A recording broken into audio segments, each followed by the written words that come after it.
සසුන් කෙත පුවත් ගවේෂණය. දැන් කාලයක පටන් නූතන සභාවට වැහිලා ඉන්න ඩිජිටල් යක්ෂයා ගැන මෑතකදී ඉස්මතු වුණු වැදගත් කාරණාවක් ඔබත් එක්ක කතා කරන්නයි බෙදාගන්නයි මේ වීඩියෝ එක කරන්නේ. ජෝන් පයිපර් කියලා කියන්නේ දේවධර්මාචාර්යවරයෙක් වගේම රචකයෙක් සහ ප්‍රසිද්ධ දේශකයෙක්. මෑතකදී ඔහු විසින් ප්‍රකාශ කරලා තිබුණා දේශනාවන් සැදීම සඳහා ChatGPT වැනි කෘත්‍රිම වේදිකා භාවිතා කිරීමට ඔහුගේ සම්පූර්ණ විරුද්ධත්වය ප්‍රකාශ කරනවා විතරක් නොවේ ඒ සම්බන්ධයෙන් ඔහු බියටපත් වී සිටින බව. පසුගිය සඳුදා Ask Pastor John කියන කතාංගයේදී සවන් දෙන්නන් කිහිප දෙනෙකු විසින් දේශනාවක් හෝ බයිබල් අධ්‍යයනයක් ලිවීමට ChatGPT වැනි AI වේදිකා භාවිතා කිරීම ගැන පයිපර්ගෙන් විමසලා තිබුණා. එම ප්‍රශ්නයට පිළිතුරු දෙමින් තමයි පයිපර් විසින් බයිබල් අධ්‍යයන සහ දේශනා සෑදීම සඳහා කෘත්‍රිම බුද්ධිය භාවිතා කිරීම සම්බන්ධයෙන් තම අදහස් ප්‍රකාශ කරලා තියෙන්නේ. මෙහිදී ඔහු පළවෙනි තිමෝති 3 දෙවෙනි පදයේ උපුටා දක්වමින් නායකයෙකු සතු සුදුසුකම් ලැයිස්තුවේ උගන්වන්නට සමර්ථ වූ කියන කාරණාව ඉස්මතු කරලා තිබෙනවා. දැන් අපි දන්නවා මනුෂ්‍යයා කියන්නේ දෙවියන් වහන්සේගේ අද්විතීයම නිමැවුමයි. උන්වහන්සේ මනුෂ්‍යව මවලා තියෙන්නේ දෙවියන් වහන්සේ සමග සමීප සහසම්බන්ධතාවයක් ඇතිව ජීවත් වීමටයි. තවත් විදිහකට කියනවා නම් මනුෂ්‍යයා සෑම දෙයක් සම්බන්ධයෙන්ම උන්වහන්සේ මත යැපීම උන්වහන්සේගේ කැමැත්තයි. මොකද මනුෂ්‍යයා වෙත සියලු දේ ගලා එන ਸਰව සම්පූර්ණ සදාකාලික ජීවනයේ උල්පත උන්වහන්සේ.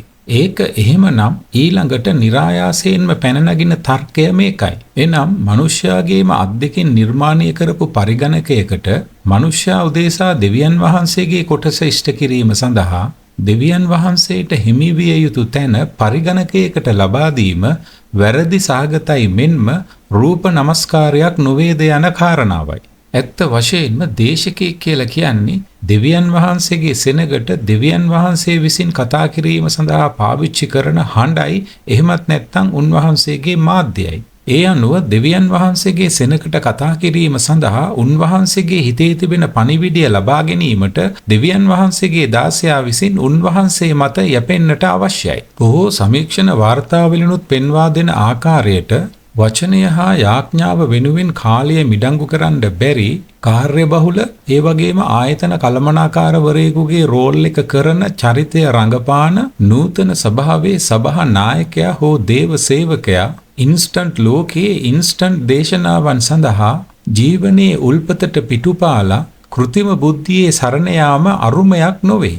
ඔබට මතකද එදා සාවුල් රජතුමාට වෙච්ච දේ? දෙවියන් වහන්සේ ඔහුට කතා නොකළ නිසා, දෙවියන් වහන්සේගේ හඬ ඔහුට නොඇසෙන නිසා පණිවිඩයක් ලබා ගැනීම සඳහා පේන කියන ස්ත්‍රියකගේ සරණ පැතුවා. ඔහු ජීවනයේ උල්පතට පිටුපාලා කෘත්‍රිම දෙයක සහාය පැතුවා. ඇත්ත වශයෙන්ම දෙවියන් වහන්සේගෙන් නොවන සෑම දෙයක්ම කෘත්‍රිමයි. කෘත්‍රිම දේ තුල ජීවනය සහ ආලේපය නැහැ. ජීවනය සහ ආලේපය නැති හැම දෙයක්ම මරණයට සාක්ෂි දරනවා. තවත් විදිහකින් කියනවා නම් ඒවා මාරාන්තිකයි.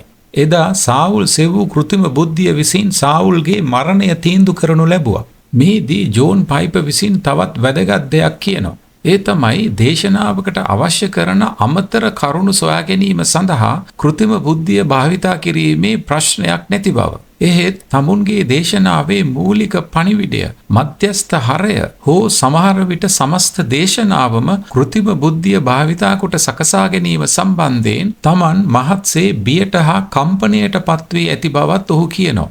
ඒ වගේම ජෝන් පයිපර් විසින් පෙන්වා දෙන තවත් වැදගත් කාරණාවක් තමයි තමුන් තමන්ගේ දේශනාව සඳහා කෘත්‍රිම බුද්ධිය පාවිච්චි කරලා එකතු කරගත්ත යම් දෙයක් තිබෙනවා නම් ඒ බව කතා කිරීමේදී සභාවට එය දැනුම් දිය යුතු බව. තවත් විදිහකට කියනවා නම් කෘත්‍රිම බුද්ධියෙන් ලබාගත් දෙයක් දෙවියන් වහන්සේ මෙසේ කියනසේකයි කියමින් සභාවට කතා කරනවා නම් දවසක දෙවියන් වහන්සේගේ නාමය වැරදි ලෙස භාවිතා කිරීමේ වරද සඳහා ගණන් දිය යුතු පුද්ගලයෙක් බවට පත්වෙන්න ඉඩ තිබෙනවා. අනිත් අතට දේශකයෙක් කියන්නේ සියල්ල දත් කෙනෙක් නොවේ. දේශනාව කියන්නේ අපේ දැනුම ප්‍රදර්ශනය කරන වෙලාවකුත් නොවේ. සරලවම එය දෙවියන් වහන්සේ මනුෂ්‍යයන්ට කතා කරන වෙලාවයි. තවදුරටත් ජෝන් පයිපර් විසින් පෙන්වා දෙන්නේ පළවෙනි තිමෝති 3 වෙනි පරිච්ඡේදයේ පාවුලුතුමා අවවාද කරන විදිහට උගන්වන්නට තිබිය යුතු සමර්ථකම දෙවියන් වහන්සේගේ දාසයා සතුව තිබිය යුතු ආත්මීක සමර්ථකමක් මිසක් කෘත්‍රිම බුද්ධියේ හැකියාව හෝ සමර්ථකම නොවිය යුතු බවයි.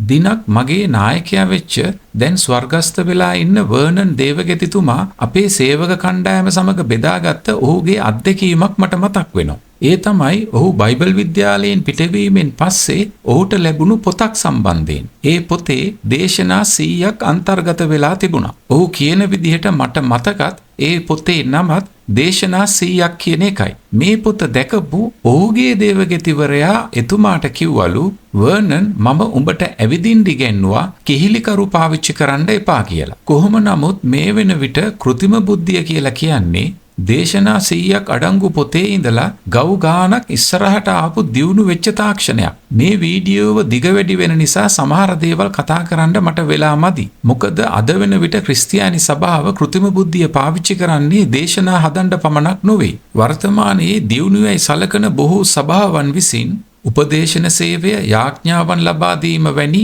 බොහෝ ආත්මීක සේවාවන් සඳහා කෘත්‍රිම බුද්ධිය සහිත යෙදුම් සහ රොබෝ තාක්ෂණය පවා පාවිච්චි කරන බව ඔබ දැන සිටියද?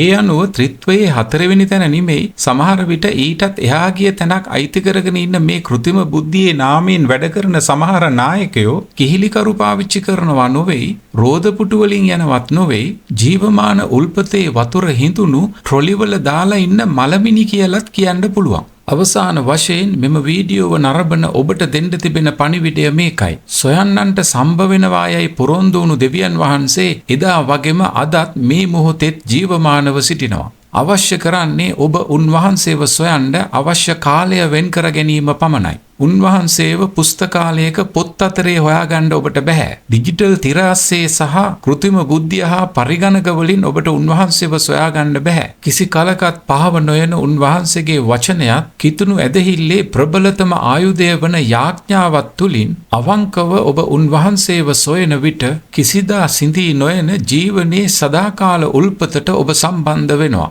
එවිට කිහිලි කරුවල අවශ්‍යතාවය කිසිදා ඔබට නොදැනෙනවා ඇති. Subscribe us for more details.